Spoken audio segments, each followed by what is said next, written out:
Welcome to Reena క్రియేషన్స్లో ఈరోజు hotel style దోశని ఇంట్లోనే ఎలా ప్రిపేర్ చేసుకోవాలో చూద్దాం.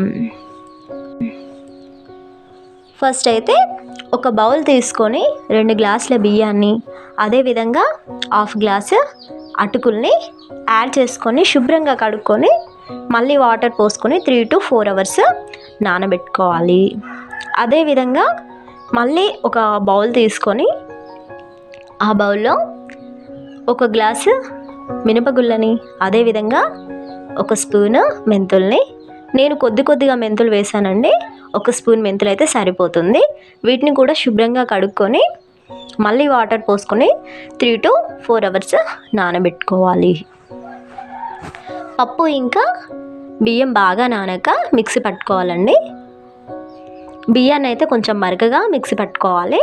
అదేవిధంగా పప్పు అయితే మాత్రం చాలా మెత్తటి పేస్ట్ లాగా మిక్సీ పట్టుకోవాలి.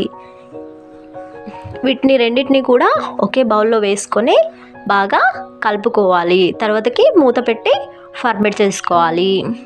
చలికాలం అయితే మాత్రం ఫర్మెంట్ అవ్వడానికి చాలా ఎక్కువ టైం పడుతుందండి. 8 to 10 hours అలా పట్టవచ్చు. బాగా ఫర్మెంట్ అయ్యాక మనకి పిండి పైన లైట్గా బబుల్స్ అనేవి వస్తాయండి.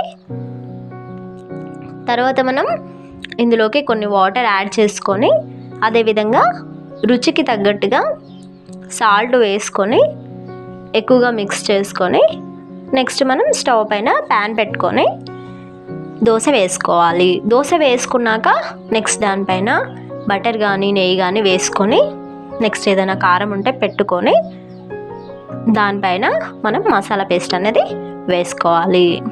అలాగే ఉల్లిపాయలు ఉంటే కనుక ఉల్లిపాయలు కూడా పెట్టుకోవాలి.